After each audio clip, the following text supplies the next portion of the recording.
welcome back to the RationalInvestor.com's Daily Brief.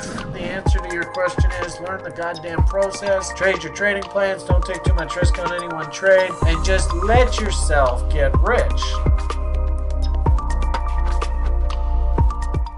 Hello everyone, welcome back to the RationalInvestor.com's Daily Brief.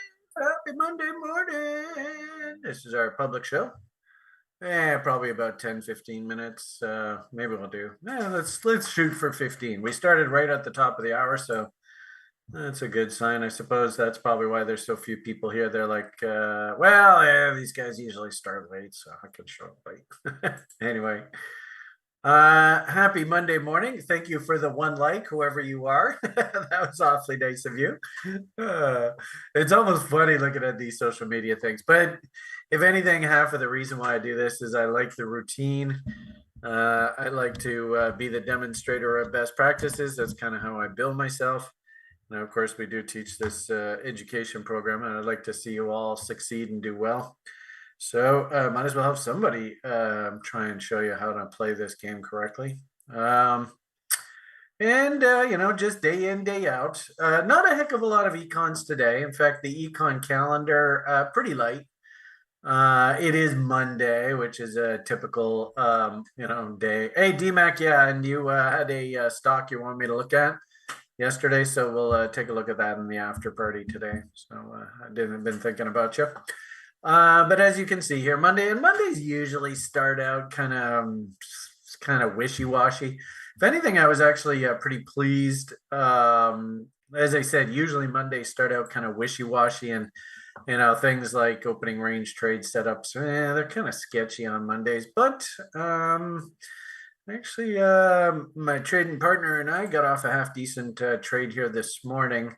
Took some nice money from the market. Feels like we've kind of run out of sellers here down at the bottom end of this range. I had my stop at scratch, and then I just moved it up. We had this recent market structure failure come in here. So, especially three high-low method. I got my stop up here. I might just get blown out as I'm talking away here. Having said that, lower highs and lower lows. If they want to take this thing lower, I am still short. So anyway, wish me luck. It's an interesting Monday morning for day trading purposes. But considering, the Europeans are now done, so you can see there was some shenanigans around running them out of the market. Dallas number actually came in. Dallas Fed, that was the only econ this morning, came in pretty weak. Which is an interesting commentary. I'm not quite sure how to interpret that. Other than maybe it will encourage the Fed to, I don't know, maybe just not be as aggressive on rate hikes or cuts. But the number that came out here this morning out of the Dallas Fed was a pretty damn ugly number. That whole Texas area is kind of in free fall right now. And I suppose, there were some parts of the market through that whole sickness nonsense that kind of got a little bit too inflated. Austin, Texas becomes the next bubble real estate market and all that. And I'm hearing that Austin's kind of unwinding now. Also, too, Dallas Cowboys lost in the playoffs, so I'm sure everybody in Dallas isn't feeling too happy right now anyway. And then of course you got this whole situation with the border down there with Mexico, and how it's just turning into an absolute poop show, which is such a shame. And actually, there's one guy that I like to listen to about the Ukraine war. Now, of course, he's spilling into US politics, and he's trying to figure out why the U.S. government won't further fund Ukraine, and of course it's all now the Republican right-wing controlled U.S. House of Representatives. They've sort of tied that funding to border sort of policy resolution.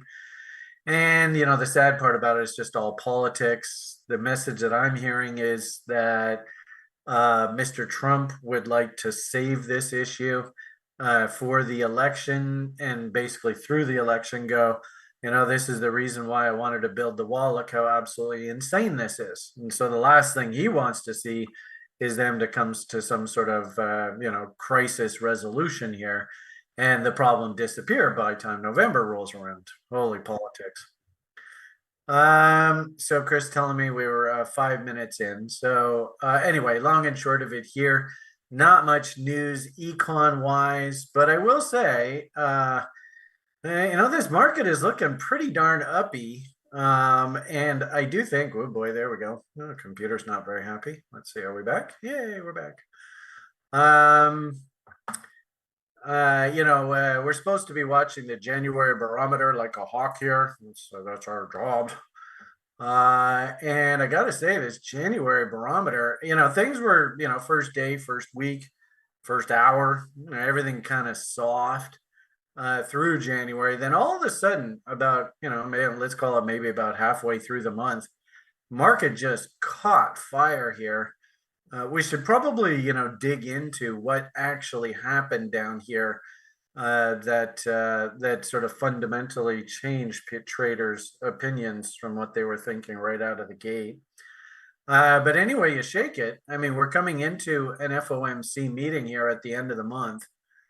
They usually say that you don't really want to see the stock market rally into a Fed meeting, because it becomes like buy the rumor, sell the news scenario.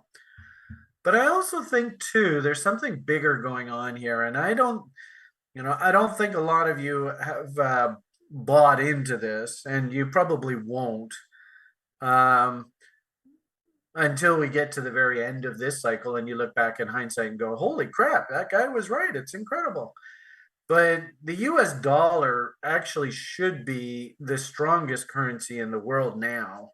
And that really should carry on through to 2035. And in a weird sort of way, we're seeing, and actually Chris was even sort of asking about this, is this a bit odd? I don't know whether he said that or not. But US dollar index is actually also rallying into this Fed meeting. Like I said, we got FOMC coming up here. I think it's either today or tomorrow or somewhere around here. Well, that's real professional of you, Brian. But anyway, and I do think that there is a megaphone working here, which means that they probably want to take the US dollar higher here into that Fed meeting. And of course, the US economy, the national numbers are extremely strong. I mean, I think Dallas itself is a little bit of an outlier. But again, sort of if you're going to rally something into the Fed, what happens on the other side of that event? Oh boy, that's a big air pocket on the other side. And keep in mind, we had a long setup here working for a while. This was a bot setup, or one of my favorite trading setups from years ago. Entry, move stop to scratch, move stop to trailing. Ultimate bought target, and I hate to say it, but it sure looks to me like they want to take this US dollar index up into that bought target on that FOMC event. What happens on the other side of that? Oh god, who knows? But this might be an interesting situation where people are not buying the US dollar out of fear and sort of running into T-bills and freaking out. They're actually buying the US dollar to buy US stocks and US growth assets.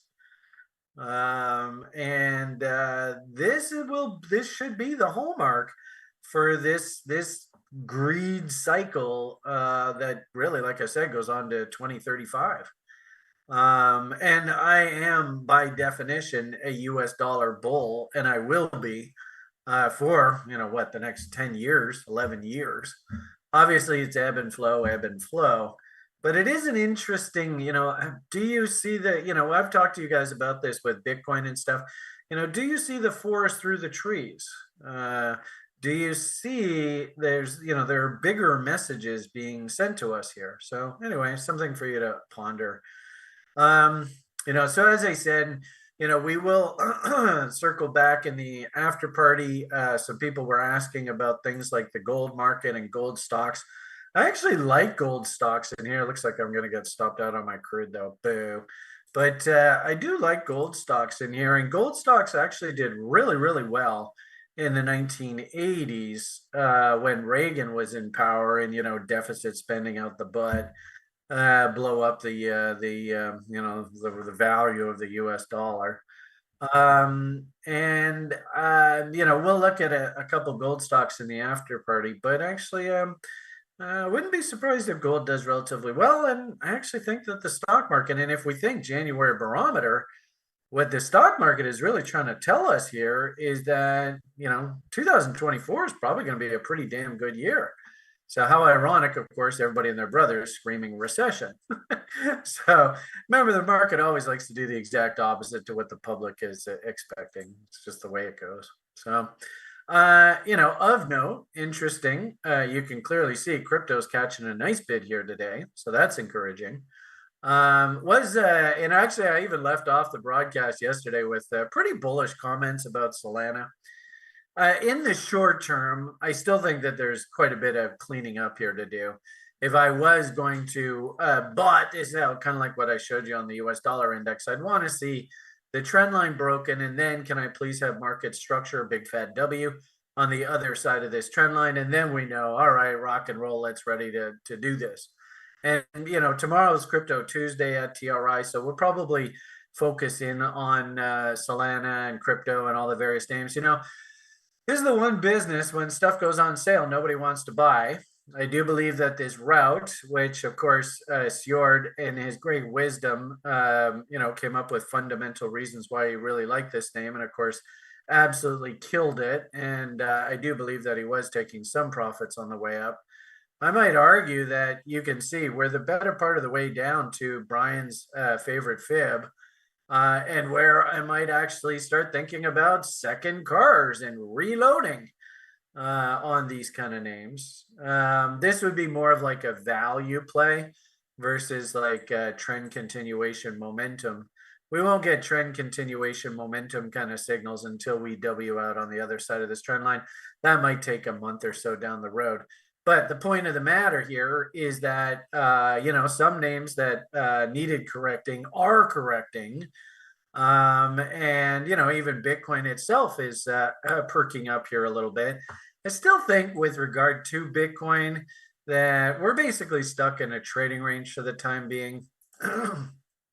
Top end of the range, of course, was our previous high. Wicks and tails like to be eaten. You can see there's lots of juicy price action that we could see up top. And then the bottom end of the range, interestingly enough, right up against a trend line support and into Colin's pump chaser zone.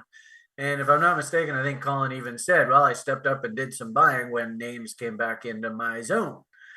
And I think maybe you can see that it looks like we got a bit of a head and shoulders formation that's trying to form here, which to me says that we probably are going to rally into this, and then we got to go sideways for a bit.